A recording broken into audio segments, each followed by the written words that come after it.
Hello student, आज हम जो कॉन्सेप्ट समझेंगे वो है हमारा प्री प्रोसेसर डायरेक्टिव्स के अंतर्गत हैज़ प्रगमा। देखिए स्टूडेंट, हैज़ प्रगमा को समझने से पहले हमें सी प्रोग्रामिंग लैंग्वेज में कुछ बेसिक चीज़ें जाननी हैं जिसे मैं पहले बता चुका हूं आपको, लेकिन एक बार मैं फिर से बता दे रहा हूं। थोड़ा ध्यान दीजिएगा आप लोग कि हम सी में कोई भी एक सिंपल सा प्रोग्राम बनाते हैं तो सबसे पहले हम सबसे ऊपर में हैज़ इंक्लूड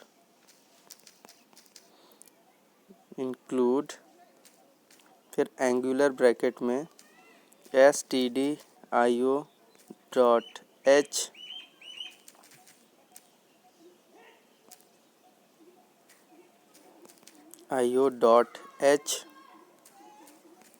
देते हैं। देन उसके बाद अपन लोग हैज़ इंक्लूड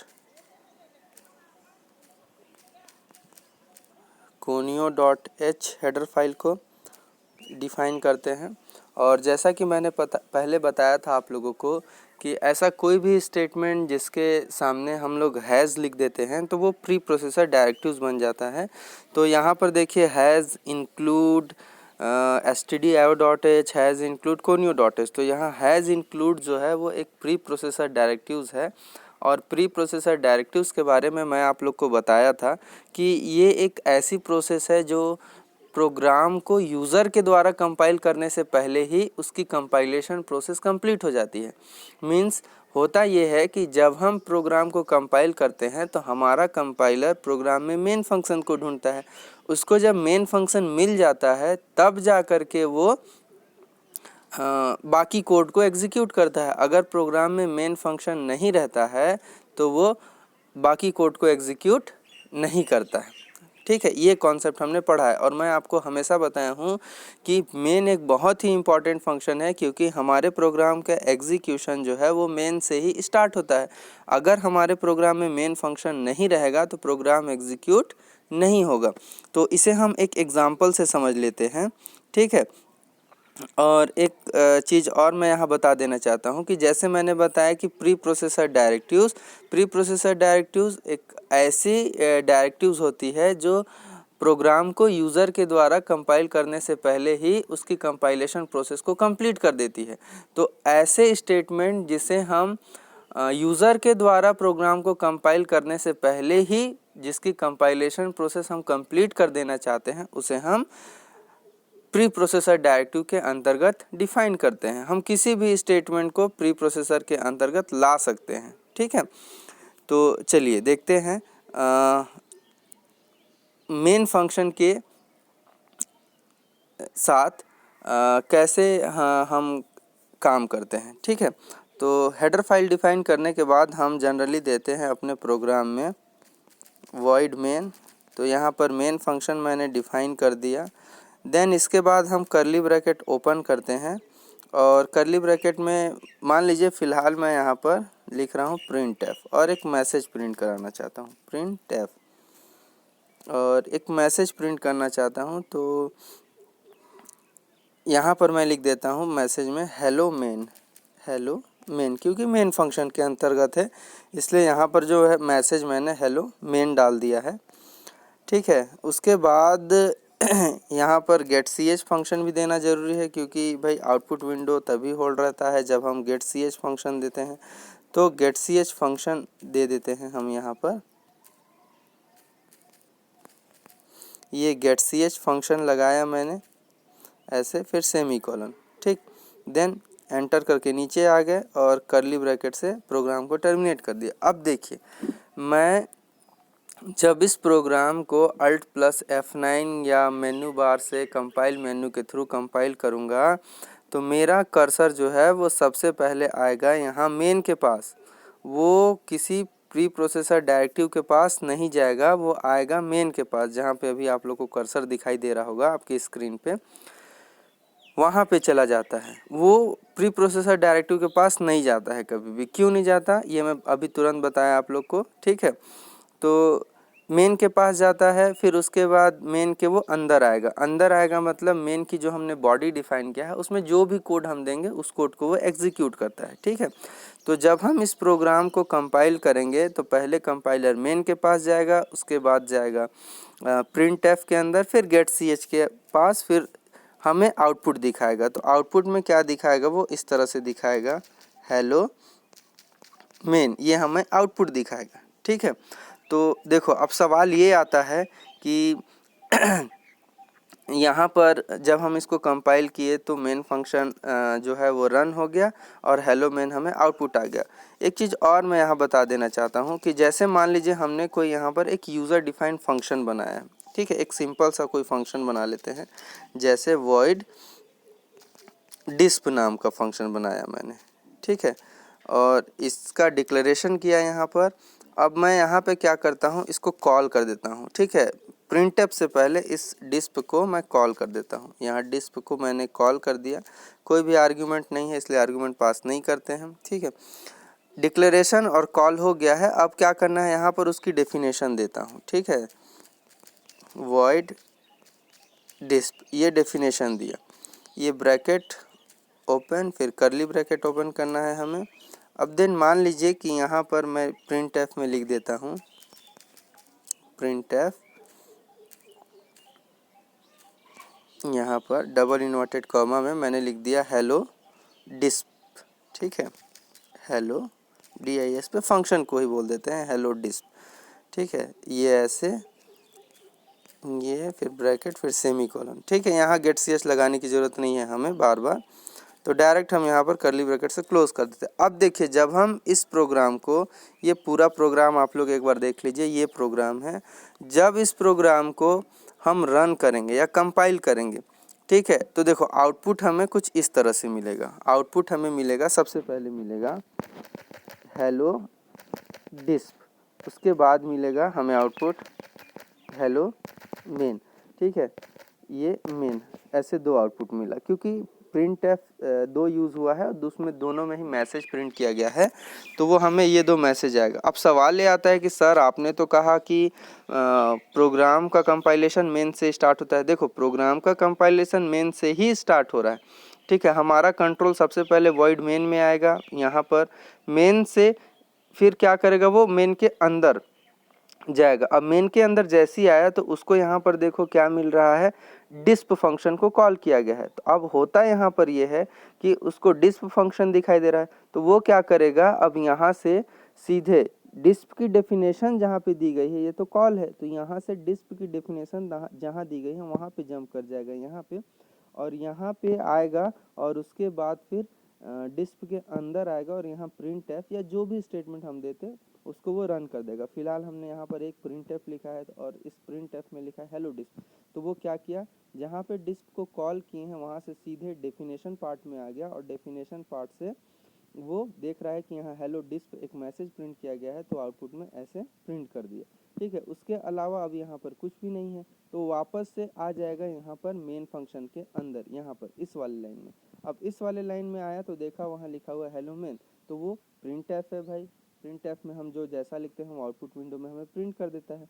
तो अब वो क्या करेगा, हेलो डिस्प के बाद हेलो मेन को प्रिंट कर देगा। तो इस तरह से वो काम किया। अगर मैं यहाँ पर जो डिस्प है उस डिस्प फंक्शन को प्रिंट एफ जो मेन फंक्शन के अंदर ये जो प्रिंट एफ है इसके नीचे कॉल करता, तो पहले वो हमें हेलो मेन आउटपुट दिखाता, उसके बाद डिस्प फंक्शन जो कॉल हुआ है कर्सर वहाँ जाता, फिर वहाँ पर से वो जंप कर जाता डेफिनेशन पार्ट में। लेकिन हमने क्या किया, हेलो मेन को प्रिंट करने से पहले ही डिस्प को कॉल कर दिया है, इसलिए वो यहाँ कॉलिंग पोर्शन से सीधे आ गया डेफिनेशन पार्ट में और यहाँ पर जो लिखा हुआ है हेलो डिस्प उसको प्रिंट कर दिया। ठीक है, तो ये कॉन्सेप्ट है। अब आते हैं हम लोग, जो हमें मेन कॉन्सेप्ट पढ़ना है हमारा हैज़ प्रगमा। तो देखिए स्टूडेंट, हैज़ प्रगमा जो कॉन्सेप्ट है उस कॉन्सेप्ट का यूज़ हम लोग क्यों करते हैं, तो समझिएगा। अभी हमने देखा कि जब मैंने प्रोग्राम को कंपाइल किया और रन किया तो मेरा जो कंपाइलर है सबसे पहले मेन में ही जाएगा। ठीक है, सबसे पहले मेन में ही जाएगा। ठीक है, उसके बाद ही वो किसी और स्टेटमेंट में जाएगा। तो यहाँ पर चक्कर ये है कि अगर हम चाहते हैं कि हमारे प्रोग्राम का एग्जीक्यूशन मेन से स्टार्ट ना हो, मैंने कोई फंक्शन बनाया है, वह फंक्शन पहले एग्जीक्यूट हो, उसके बाद मेन फंक्शन या कोई दूसरा फंक्शन है वो एग्जीक्यूट हो। तो ये काम हम हैश प्रगमा के थ्रू कर सकते हैं। तो हैश प्रगमा क्या है, प्री प्रोसेसर डायरेक्टिव्स है, और प्री प्रोसेसर डायरेक्टिव्स के बारे में हम जानते हैं कि वो ऐसी प्रोसेस होती है जो प्रोग्राम को कंपाइल करने से पहले ही उसकी कंपाइलेशन प्रोसेस कंप्लीट हो जाती है। तो हैज़ प्रगमा, तो देखिए हम इसको कैसे यूज़ करते हैं, मैं यहाँ पर आपको बता रहा हूँ, ठीक है, फिर इसी प्रोग्राम में हम उसको समझेंगे। तो हमारा जो हैज़ प्रगमा है वो डिफाइन करते हैं हम इस तरह से, हैज़ प्रगमा ये लिखा, और उसके बाद जैसे हम चाहते हैं कि कोई एक फंक्शन है वो मेन से पहले रन हो, तो हम उस फंक्शन को डिफाइन करते हैं हैज़ प्रगमा स्टार्टअप में, ठीक है। तो ऐसा कोई भी फंक्शन जिसे हम चाहते हैं कि वो मेन फंक्शन से पहले रन हो, तो उस फंक्शन को हम डिफाइन करेंगे हैज़ प्रगमा स्टार्टअप में। और एक कॉन्सेप्ट इसमें और यूज़ किया जाता है, हैज़ प्रगमा, और यहाँ पे हम डिफाइन करते हैं एग्जिट, ठीक है, हैज़ प्रगमा एग्जिट। तो ये जो एग्जिट है ये डिफाइन करता है कि मेन फंक्शन के बाद आपको किस फंक्शन को रन करना है, ठीक है, उसे हम हैश प्रगमा एग्जिट में डिफाइन करते हैं, ठीक है।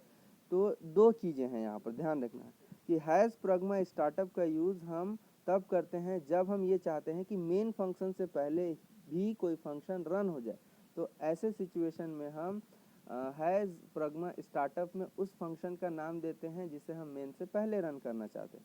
उसके बाद हैज़ प्रगमा एग्जिट, तो हैज़ प्रगमा एग्जिट में हम ऐसे फंक्शन का नाम डिफाइन करते हैं जिसे हम मेन फंक्शन के बाद रन करना चाहते हैं, ठीक है। तो ये दो कॉन्सेप्ट जनरली अपन लोग यूज़ करते हैं हैज़ प्रगमा में, ठीक है। तो अब इसको भी समझ लेते हैं प्रोग्राम के थ्रू। अब जैसे यहाँ पर देखिए मैंने वॉइड डिस्प नाम से एक फंक्शन बनाया है, डिक्लेरेशन किया है, वैसे ही हम क्या करते हैं, वॉइड शो नाम से एक फंक्शन मैं यहाँ पर डिक्लेयर कर देता हूँ, ऐसे डिक्लेयर कर दिया। इसके बाद मैं क्या करता हूँ, यहाँ पर डिफाइन कर देता हूँ हैज़ प्रगमा स्टार्टअप, ठीक है। अब यहाँ पर लिख दिया मैंने डिस्प, ठीक है। तो डिस्प फंक्शन को मैं सबसे पहले रन करना चाहता हूँ, मेन से भी पहले, इसलिए यहाँ पर मैंने लिख दिया हैज़ प्रगमा स्टार्टअप डिस्प, ठीक है। उसके बाद फिर मैं यहाँ एंटर किया, फिर मैंने लिखा हैज़ प्रगमा एग्जिट, यहाँ पर मैंने लिख दिया सो डिफाइन कर दिया, ठीक है। देन इसके बाद मैंने मेन फंक्शन दे दिया। मेन फंक्शन में अब इनको कॉल करने की ज़रूरत नहीं है, ठीक है, क्योंकि हैज़ प्रगमा में हमने डिफाइन कर ही दिया है, ठीक। देन इसके बाद वॉइड डिस्प को मैंने डिफाइन कर दिया, हेलो डिस्प। देन अब मैं यहाँ पे क्या करता हूँ, सो को भी डिफाइन कर देता हूँ, वॉइड सो, फिर कर्ली ब्रैकेट ओपन कर लेते हैं ऐसे। अब यहाँ पर प्रिंट एफ का यूज़ करके, प्रिंट एफ फंक्शन दे करके यहाँ पर मैं डिफाइन कर देता हूँ हेलो सो, ये डिफाइन कर दिया, ठीक है, ऐसे।